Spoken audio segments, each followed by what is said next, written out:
स्वागत है आप सभी का हमारे इस चैनल में। आज के इस वीडियो में हम सभी लोग उत्तर प्रदेश शिक्षक पात्रता परीक्षा 2021 जो कि परीक्षा 23/1/2022 को संपन्न हुई है, उसमें हिंदी का जो प्रश्न आया हुआ है प्राइमरी लेवल में, उसका आंसर लेकर यहाँ पर उपस्थित हैं।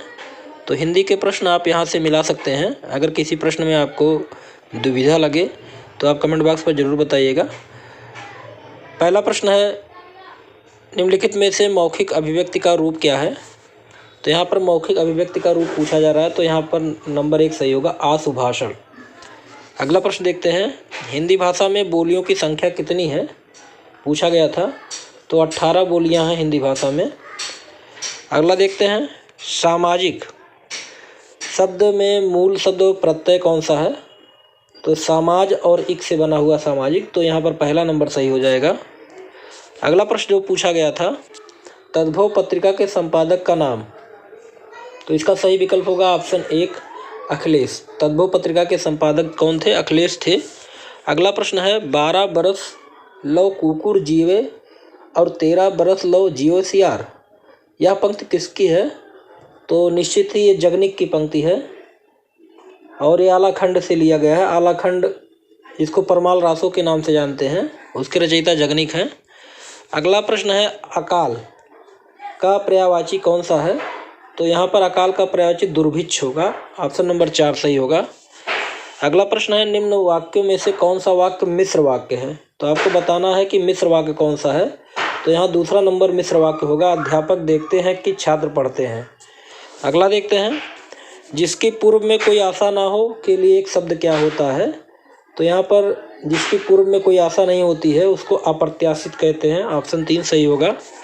अगला प्रश्न है, मुझसे उठा नहीं गया में वाच्य पहचानना था, तो यहाँ पर भाववाच्य होगा, ऑप्शन 2 सही है। अगला है, निष्कपट शब्द में कौन सा संधि विच्छेद यहाँ पूछा गया है?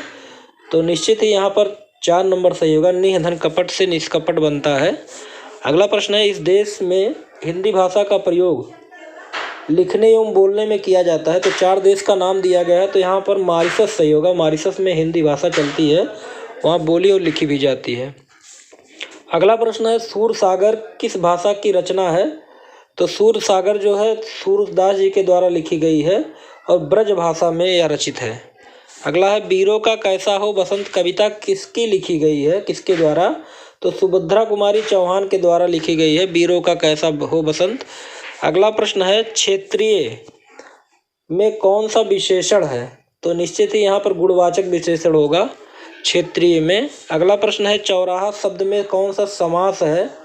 तो भैया चौराहा शब्द में द्विगु समास होगा, ऑप्शन 2 सही है। अगला प्रश्न पूछा गया था, निम्न में से किस शब्द की वर्तनी सही है? तो देखिए यहाँ पर वर्तनी के अनुसार अगर देखा जाए तो यहाँ पर तीसरा नंबर सही हो सकता है, अनुग्रहित। आप इसको ज़रा देख लीजिएगा। प्रश्न नंबर 47 देखते हैं, शुद्ध शब्द कौन सा है? तो यहाँ पैतृक शुद्ध शब्द है, ऑप्शन 3 सही है। अगला प्रश्न है, सा ध्वनि का उच्चारण स्थान क्या है? तो सा आपका उच्चारण स्थान जो है तालु है, ऑप्शन 2 सही होगा। अगला है, अत्यंत शब्द में प्रयुक्त उपसर्ग क्या है? तो यहाँ पर निश्चित ही पहला ऑप्शन सही होगा, अति। अगला है, उपत्यका का अर्थ क्या होता है? तो पर्वत के पास की भूमि को कहा जाता है, ठीक है। अगला प्रश्न है, प्रश्न नंबर 51 से लेकर 55 तक जो पूछा गया था, तो एक गद्यांश दिया गया था और उससे संबंधित 5 प्रश्न दिए गए थे, तो आप इस गद्यांश को पढ़ लीजिएगा, इसके आंसर हम बता दे रहे हैं। तो इसमें जो पूछा गया था इस गद्यांश से संबंधित प्रश्न, तो घुमक्कड़ शब्द में कौन सा प्रत्यय लगा हुआ है? तो घुमक्कड़ में अक्कड़ प्रत्यय लगा हुआ है। अगला प्रश्न पूछा गया था, महावीर स्वामी का जन्म कहाँ हुआ था? तो वैशाली में हुआ था।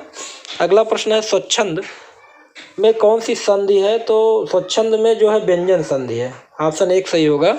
अगला प्रश्न देखते हैं, महात्मा बुद्ध ने जब बुद्धत्व प्राप्त किया तब उनकी अवस्था क्या थी? तो उनकी अवस्था 35 वर्ष की थी। अगला प्रश्न है, श्रुति धर्म का क्या अर्थ होता है? तो वैदिक धर्म को श्रुति धर्म कहा जाता है।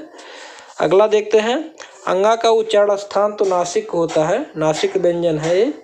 अगला देखते हैं, 4 गज मलमल में कौन सा विशेषण है? तो देखिए 4 गज यहाँ नापने और तौलने की बात हो रही, तो परिमाण बोधक होगा यहाँ पे, ठीक है। अगला है, समास का विलोम क्या होता है? तो समास का विलोम व्यास होता है।